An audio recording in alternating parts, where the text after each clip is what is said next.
Medical PPP కిందన ప్రభుత్వ కళాశాలల్లో అవకాశాలు పేద పిల్లలకు కూడా వస్తుంటే మనం ఆ ప్రైవేటు వాడికి డబ్బులు ఇచ్చినటువంటి వాడికే చదువు అన్నటువంటి కోణంలో వాళ్ళు కలెక్ట్ చేసుకోవడానికి పీపీపీ కింద ప్రభుత్వపు సొమ్ముతో ప్రభుత్వపు స్థలంలో ప్రభుత్వపు ఖర్చుతో ప్రభుత్వపు జీతాలతో నడిచే కళాశాలను కూడా ప్రైవేటు వాళ్ళకి ఇస్తున్నటువంటి సందర్భంలో డాక్టర్ చదువు అన్నది ఎంత ఇంపార్టెంటు, ఎంత ముఖ్యము, దానికోసం ఎంతకి తెగిస్తారు అనడానికి సజీవమైనటువంటి సాక్ష్యం ఇవ్వడంతో ఉత్తరప్రదేశ్కి చెందిన ఒక విద్యార్థి నీట్ పరీక్ష ప్రవేశ పరీక్ష రాశాడు, దాంట్లో ఫెయిల్ అయ్యాడు.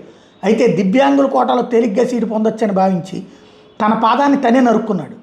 అయితే అది కాస్త ఇప్పుడు బెడిసికొట్టడంతో పోలీసులు కేసు ఎదుర్కొనేటటువంటి పరిస్థితి వచ్చింది. ఇది ఉత్తరప్రదేశ్లోని జౌన్పూర్కి చెందినటువంటి సూరజ్ భాస్కర్ 20 ఏళ్ళు తీవ్రంగా గాయపడ్డాడు. గుర్తెలిని వ్యక్తులు దాడి చేసి పారిపోయారని, పాదం తెగిపోయి అపస్మారక స్థితిలోకి వెళ్ళిపోయాడని అతని సోదరుడు స్థానిక పోలీసులు ఫిర్యాదు చేశారు. దర్యాప్తు చేపట్టిన పోలీసులు సూరజ్ ఇచ్చినటువంటి వాంగ్మూలంలో అనేక లోపాలు కనిపించినాయి. అతడి ఫోన్ పరిశీలిస్తే అందులో మహిళ నెంబర్ తొలగించి ఉండటం మరిన్ని అనుమానాలు తావించింది. అతడి డైరీలో కూడా 2026లో నేను డాక్టర్ అవుతానని రాసి ఉండటంతో ఆ దిశగా దర్యాప్తు కొనసాగిస్తే షాకింగ్ విషయం తెలిసింది. వైద్య విద్య ప్రవేశ పరీక్ష నీట్ని 2 సార్లు రాసిన సూరజ్ అర్హత సాధించలేకపోవడంతో తీవ్ర ఒత్తిడిలోనే ఎలాగైనా సీటు పొందాలని భావించాడు. దివ్యాంగుల కోటాలో తేలిగ్గా సీటు సాధించవచ్చు అనుకున్నాడు. ఇందుకోసం ఓ పాదాన్ని తొలగించుకున్నాడు. ప్రమాదంలో ఇదంతా జరిగిందని నమ్మించేందుకు గుర్తు తెలియని దుండగులు దాడి చేశారని కట్టుకని చెప్పినట్టు పోలీసులు దర్యాప్తులో తెలియదు. దీంతో అతని మీద ఏ సెక్షన్ల కింద కేసు నమోదు చేయాలని దాని మీద న్యాయ సలహా తీసుకుంటున్నారు.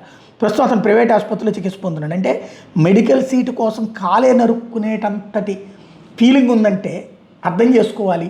మనకి ఇక్కడ పిల్లల్ని మెడికల్ చదివించలేక లక్షలు భరించలేక ఆస్తులు అమ్ముకున్న వాళ్ళు, అప్పులు చేసిన వాళ్ళని గుర్తుపెట్టుకునైనా సరే మెడికల్ని పీపీపీ కింద కాకుండా ప్రభుత్వ చేతిలో నడిపితే కనీసం అందరికీ రాదు, కొంతమందికైనా అవకాశాలు ఇచ్చిన వాళ్ళం అవుతాం.